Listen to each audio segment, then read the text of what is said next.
אמרנו כבר שלא כל הזמרים המופיעים הערב מוכרים לקהל. זה בדיוק מה שמאפיין אירוע כזה. בפסטיבלים קודמים התגלו זמרים אשר...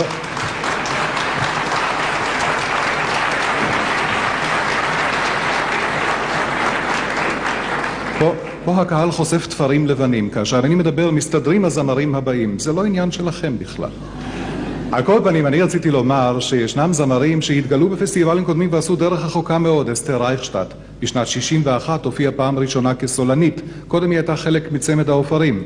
ומה היא עשתה מאז? בשנת 70 היה סמל בחיל הים והוא הצעיד למקום הראשון את פתאום היום פתאום עכשיו, שלמה ארצי.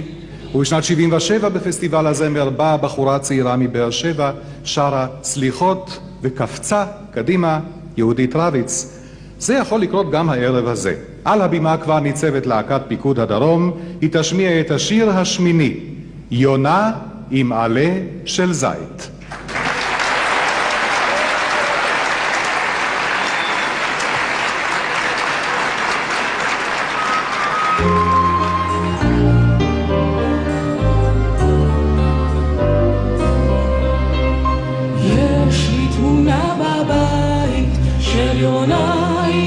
של זית, מעליה גלגל החמה, לרגליה פגעי מלחמה. היונה של השלום, על חורבותיה של אומה אחרת, תמונה מושלמת, חלומות בתוך מסגרת. יונה עם עלה של זית, צאי מן התמונה, השיבי את האמונה.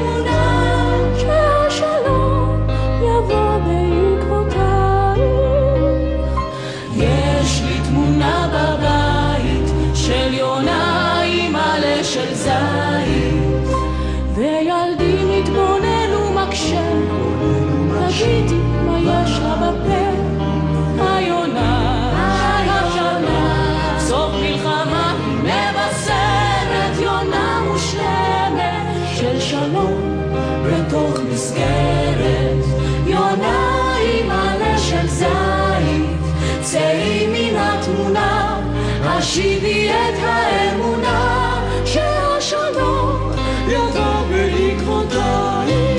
יונה עם עלה של זית, צאי מן התמונה, השיבי את האמונה, שהשלום יבוא בעקבותייך.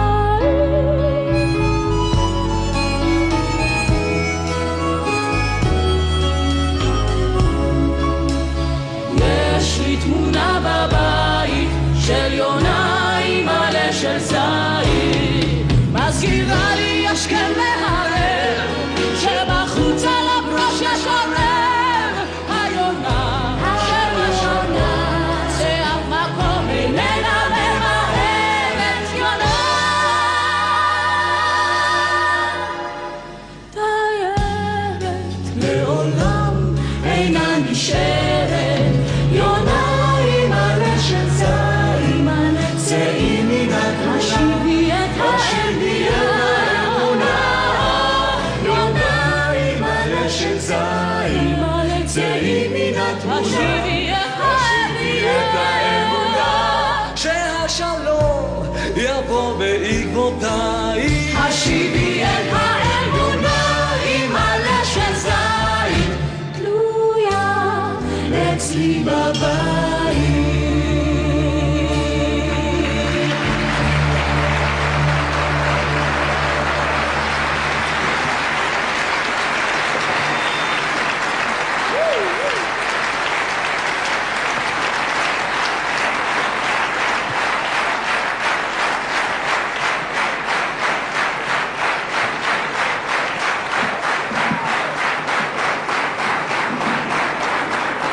להקת פיקוד הדרום, יונה עם עלה של זית, זה היה השיר השמיני.